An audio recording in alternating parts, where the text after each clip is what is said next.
I really had no idea, but I basically went on a listening tour. That is one of the things that I want to impart to you today, is to ask questions. I started asking questions to anybody who would talk to me. A lot of people have some insecurity, I think, about asking questions. They think it makes them seem like they don't know anything, but in the big scheme of life, none of us actually knows anything.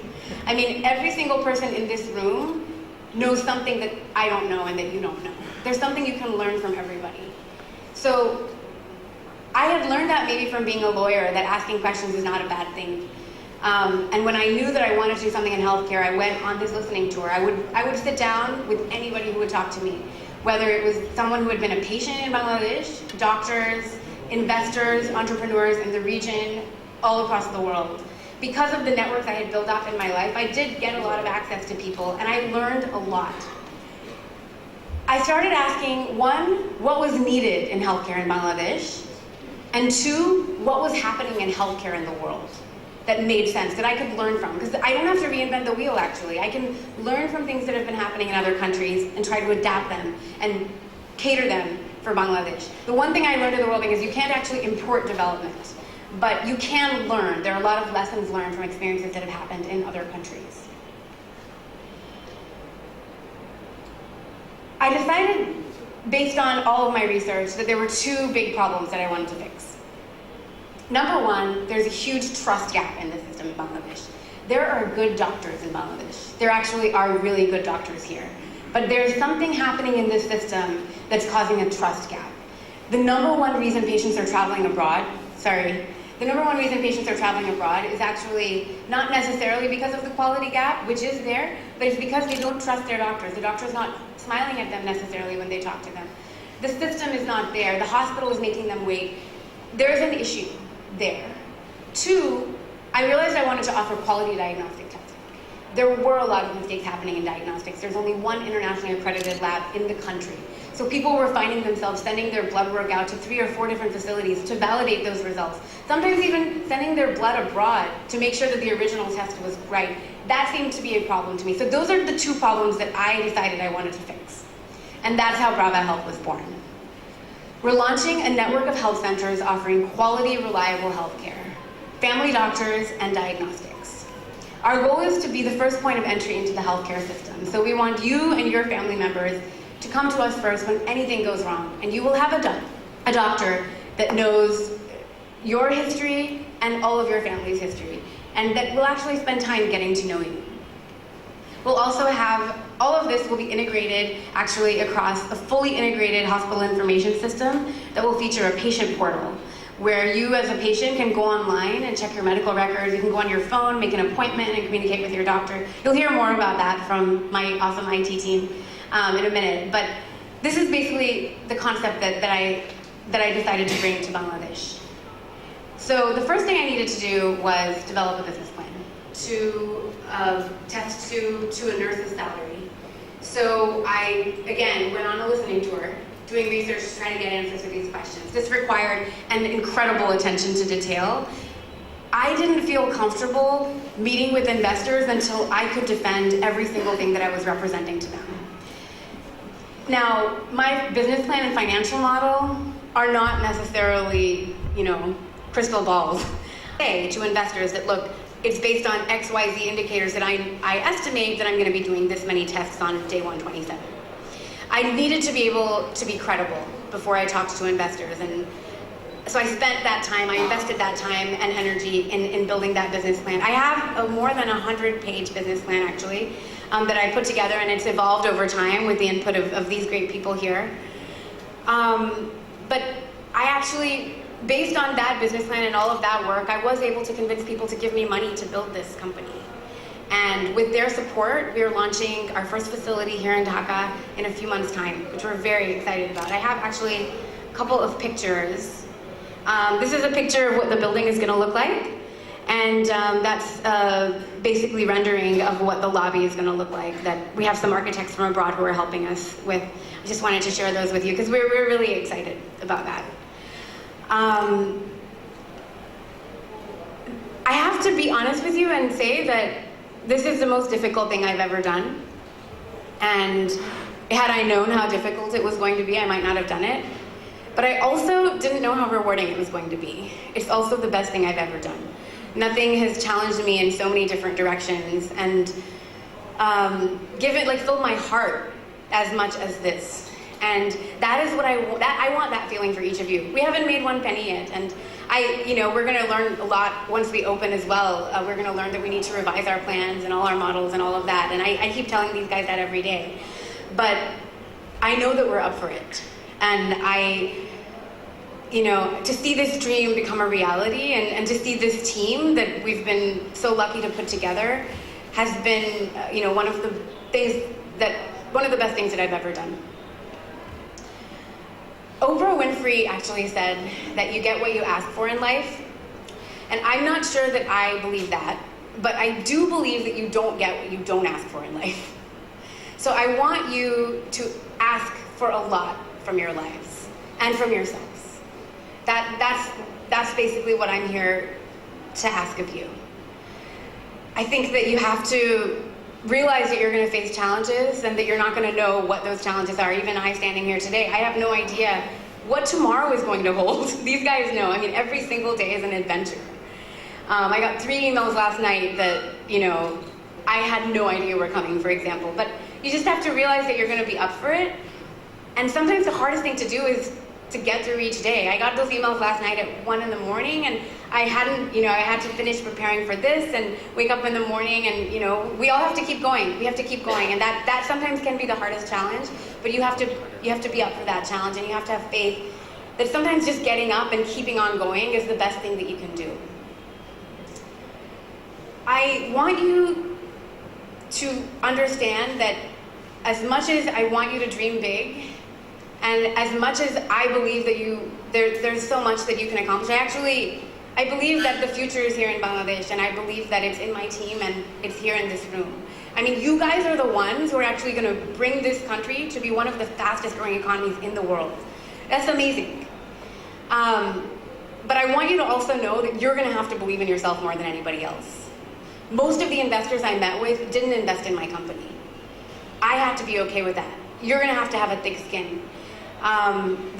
It's true of most any entrepreneur. Most of the people you meet with are not going to believe you, but you have to believe in yourself more than anybody else. If everybody already believed in my idea, they would have already done it. The other thing I want to say, though, is that if you believe in yourself, you also have to work hard and do your homework.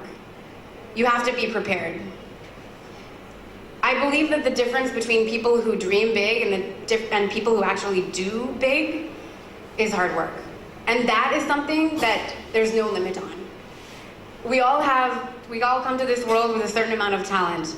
Mozart was doing he wrote, his first concert at the age of 4. I did not do that. I don't know, maybe somebody else here did.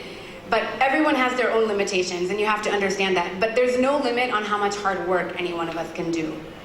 And we have to hold ourselves accountable. We have to meet our deadlines and be on time and live up to the commitments that we make. Don't promise things to people that you can't deliver on. Because that is something that is something that you can control. You can control not representing that you can do more than you can actually do. I believe that, Aristotle said that excellence is actually a habit, not a virtue. I believe that if you pursue excellence in everything you do, in every little thing you do, whether it's cleaning your room or writing a term paper or your job, I believe that is how you're going to figure out what you love, because you're giving yourself your best chance. So I hope that, I've been able to share a little bit of my story and that speaks to you in some way. I want to pass it on to my team and have them tell you also how they got to where they are. They're all at different stages of their careers and lives, and I met them at different stages on my journey. The first person that I met who's here actually is Sabrina Imam, my IT director. I have her lovely picture and bio here for you. Then Sanjeev Pubicheri is my Chief Operating Officer, who is actually moved to Bangladesh from India to help us to build this company. And then lastly, you'll hear from Anand, who's our IT analyst, who's also joined us almost a year ago now. Okay, so I'm really happy to be here today. It's been a while that I have walked into a university campus like this, and it's always good to see all these beautiful faces. About myself, I have to be honest, my career path is not even half as impressive as Sylvana's. Yes, it is. So please just stay put and hope you don't fall asleep. So I was born in Dhaka, and then when I was 2 years old, I went to Nigeria with my family. I spent my childhood years there, and then I came back to Dhaka for a few years. All of my adult life I've spent in the United States. So both my undergrad and my master's are from the States. Once I graduated from undergrad in electrical engineering, I joined this Fortune 500 company. It's called IBM. I'm sure you've heard about it. So I spent years at IBM working as a software engineer, project manager, and a team lead. And honestly, I started to get a bit bored towards the end. So when me and my family decided to move back to Bangladesh a few years ago, I was actually looking forward to it.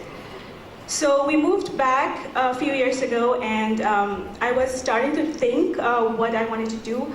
One thing I knew for sure was that I wanted to get involved in a project or in a company that directly impacts the lives of the Bangladeshi people in a positive way.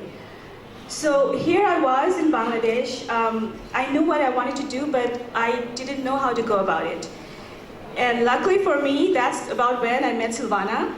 And she talked about Praava, and I instantly fell in love with the idea. Just the fact that there's going to be a healthcare facility in Bangladesh where the doctors are going to smile at the patients just had me sold. So that's how I became part of Praava. So here at Praava, as an IT director, I'm really excited about all the technologies we're bringing in. So currently, the healthcare scenario in Bangladesh is, you probably know this, that we don't have a lot of technology here. Most of it is paper-based, so this means that you, as a patient, would have to carry your medical files if you have a doctor's visit. So this thing is kind of a huge drawback for people like me who constantly keep losing paperwork. So at Praava, we're going to have an integrated EMR. So EMR stands for Electronic Medical Record. So basically, all your patient data will be digitally stored in a central repository, and it can be accessed throughout different healthcare settings. What an integrated EMR means is that not only the medical aspects of your data, such as lab, radiology, pharmacy, medicine, will be linked together, but also the non-medical parts, such as your billing history, your patient complaint history, your feedback history. All of this data will be interconnected, and it will be available not only to the medical providers throughout Praava, but also to you. So this is a part of the technology that I'm really excited about. Praava is bringing in the first patient portal app in Bangladesh. So what this means is that you, as a patient, you have access to your lab reports. You can make appointments online. You have your scans ready to view. You'll even know, like, when was the last time you made a doctor's appointment, or what was the name of your doctor. All of this information will be available to you through this app in your mobile device. Also, through this device, through this app, you'll be able to make lab appointments, in-home lab services. So that means that someone from our lab will actually come to your house and take the blood and urine samples from you. Also, through this app, you'll be able to chat with your doctors and to other patients and share your medical ideas and medical queries. We're also going to have telemedicine. So that means that you, as a registered patient, you'll be able to remotely consult with your doctor. And you're also going to be able to have to order your prescribed medicines online. So there are a few other things that we currently have in the pipeline in terms of technology, and I don't want to divulge too much prematurely. I really hope that all of you will be there at Praava this summer with your family. We also have a web page and a social media page, and before I end, I really hope that you like us on Facebook. Thank you.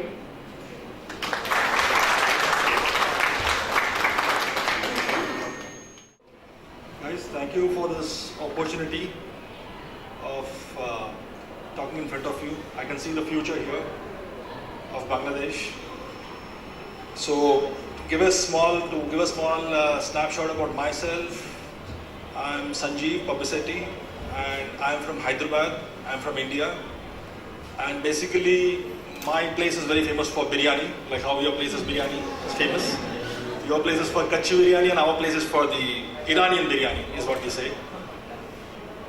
Managing various roles at back office, customer service, finance, audit, quality, roaming, and all this. Basically, I did all the phases in telecom where I used to manage end-to-end customer lifecycle management. So this has actually given a very good exposure to me, and also telecom industry is as such where you are given a constant trainings to keep up yourself and be at pace with the technology, be at pace with the quality, be at pace with the new developments, what happen in the economy. So these are the few things which has actually built me over a period of time. Initially when I graduated, I did my BCom, MCom, MBA and leadership courses. So those things definitely give you a background, but at the same time the experience and the on-job training is something which will give you more insight about yourself and what you want to do, what you want to achieve, that will give you a proper direction. That's what I felt during my tenure.